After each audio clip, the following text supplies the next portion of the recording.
যাই হোক, আমি কিন্তু এই কারণে সংস্কার শুনলেই আমার ভয় লাগে। 1975 সালে সব পত্রিকা রেখে বন্ধ করে মাত্র 4টা পত্রিকা রাখা। ব্যাকগ্রাউন্ড স্টোরিটা নিশ্চয়ই আপনারা জানেন। 3 জন সিনিয়র সাংবাদিক ওই কমিটির সদস্য ছিলেন, যারা সুপারিশ করেছিলেন পত্রিকা বন্ধ করার। আজকের বাংলাদেশে এই সংস্কার কমিশনের একজন প্রফেশনাল একজনের দায়িত্বপ্রাপ্ত ব্যক্তির সামনে বসে আমি এই কথাটা বলছি এই কারণে, আমি ভীত যে এই ধরনের ঘটনা আবার ঘটে কিনা, কারণ আমি নিজেও বেকার হয়েছিলাম। আর চাকরি হারানো এই কথা মাসুদ কামাল বলেছেন। চাকরি আমি হারিয়েছি 3বার, জেলে গেছি 4বার। এসবই আমার কোন সরকারের আমলেই আমি ভালো ছিলাম না। সব সময় খালেদা জিয়ার আমলেও জেলে গেছি, বঙ্গবন্ধুর আমলে চাকরি হারিয়েছি, হাসিনার আমলে তো 8 মাস বাইরে ছিলাম। বিপ্লবের 3 দিন আগে আমাকে দেশে প্লেনে তুলে দেওয়া হয়েছে। এরশাদের আমলে তো আমার সবকিছুই আমি নিঃস্ব হয়ে গেছিলাম। আমার গাড়িটাও মির্জাপুরে ব্রিজের উপর থেকে ফেলে দিয়ে গাড়ির উপরে অত্যাচার করা হয়েছিল, কারণ নৃত্য করা হয়েছিল, কারণ আমি লিখেছিলাম দুর্নীতি পরায়ণদের উল্লাসের নৃত্য। কিন্তু আমি এখন এই জন্য এরশাদ সাহেব জীবিত থাকা অবস্থায় আমি কলাম লিখে ওনার কাছে মাপ চেয়েছি যে স্যার ক্ষমা করবেন, কারণ ওইটা দুর্নীতির মধ্যে ছিল না, ওটা ছিল নস্যি। কারণ দুর্নীতি হয়েছে আর এরপরের দুর্নীতির ইতিহাস আপনারা সবাই জানেন। তো সেই কারণেই আমি খুব চিন্তিত যে কামাল আহমেদ আমাদের বন্ধু, তিনি কি সাজেশন দেন, আবার আমি ওই অন্ধকার যুগে যাই কিনা। যাই হোক, আমি একটা আশাবাদী এই কারণে, প্রফেসর ইউনূস অন্তত জাতির সামনে বলেছেন যে আপনারা লিখুন, কিন্তু আমরা কি লিখতে পারছি?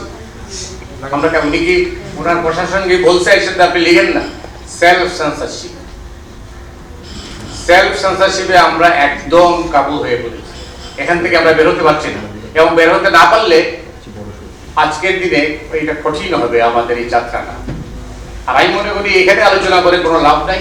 এখানে আমরা সবাই যার যার মতো বলবো, সত্য বলবো না, মিথ্যা কথাই বলে যাবো। আড়ালে আপনাদের যেভাবে আমরা বলি ঠিক এইরকমই বলবো। বরং জিল্লুর রহমানকে, সিজিএস কে আমি রিকোয়েস্ট করবো, আপনি পল্টনে করেন অথবা সোহরাওয়ার্দীতে করেন, প্রেস ক্লাবের সামনে করেন, সাধারণ মানুষ কি বলে সাংবাদিক সম্পর্কে এটা বলে। ভারতে যদি গদি সাংবাদিক হয়, বাংলাদেশে তেলবাজি সাংবাদিক, এই ডেফিনেশন হওয়া উচিত। আমাদের আত্মসমালোচনা করা উচিত। লিখলেই সব বন্ধ হয়ে যাবে, এটা ঠিক না। আমি তো দেখেছি যে ঝামেলা হয় ঠিক, জেলে যেতে হয়েছে ঠিক, কিন্তু আপনি দেখেন বঙ্গবন্ধুর জমানায় কথায় কথায় চাকরি যেত। আমিও একজন ব্যক্তি। 17ই মার্চ জাসদ স্বরাষ্ট্রমন্ত্রী বাড়ি ঘেরাও করেছিল। আর এই জেনারেশনে যারা অনেকেই জানেন না, সেই রিপোর্ট লিখে আমি বাংলার বাড়ি থেকে চাকরি হারিয়েছিলাম। আমার কোনো দোষ ছিল না। আমি রিপোর্ট লিখেছিলাম, নিউজ এডিটরে চাকরি দেয় নাই, চিফ রিপোর্টারের চাকরি দেয়, আমার চাকরিটা চলে গেল মাঝখান দিয়ে। কেউ চাকরিও দিতে চায় না। যাই হোক, আমি মনে করি যে আমরা সংস্কার কথা বলছেন, সংস্কার হওয়া উচিত ইতিহাসে। ইতিহাসে সংস্কার হওয়া উচিত এই কারণে আমি বলছি যে এখানে সরকার বদলায়, ইতিহাস বদলে যায়। বাংলাদেশের জন্ম ইতিহাসটাই ঠিক নাই। আমরা এখনই জানি না যে আমরা কোথায় আছি দাঁড়িয়ে। সরকার বদলে গেলে এইটাই হবে। যেটা আজকে যে প্রক্রিয়াটা চলছে, আমি মনে করি এটা, মাফ করবেন কামাল আহমেদ, আপনার সামনে বলছি, এই যে প্রক্রিয়াটা, এই যে কাজটা আপনি দিন রাত কাজ করছেন, এটা অর্থহীন হয়ে যাবে রাজনৈতিক সরকার যদি এটা বাস্তবায়ন না করে। আপনি বাস্তবায়ন করে যেতে পারবেন না, এই সরকার পারবেন, পরের সরকার আসলে এটা হবে। পত্রিকার অফিসের সামনে থেকে গরু জবাই হয়। সেই দেশে আমরা বাস করি, কি সাংবাদিকতা আমরা করব? আমি তো সাংবাদিকতা দেখি না এই অবস্থা নিয়ে। আমি ক্যাসেট কেলেঙ্কারি রিপোর্টটা করেছিলাম।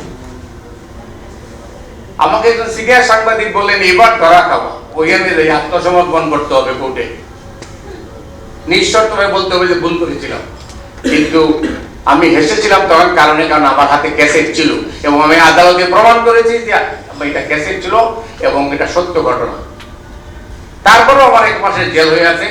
22 বছর যাওয়ার মামলাটা আদালতে ঝুলে আছে, উচ্চ আদালতে। এই হচ্ছে বাংলাদেশ।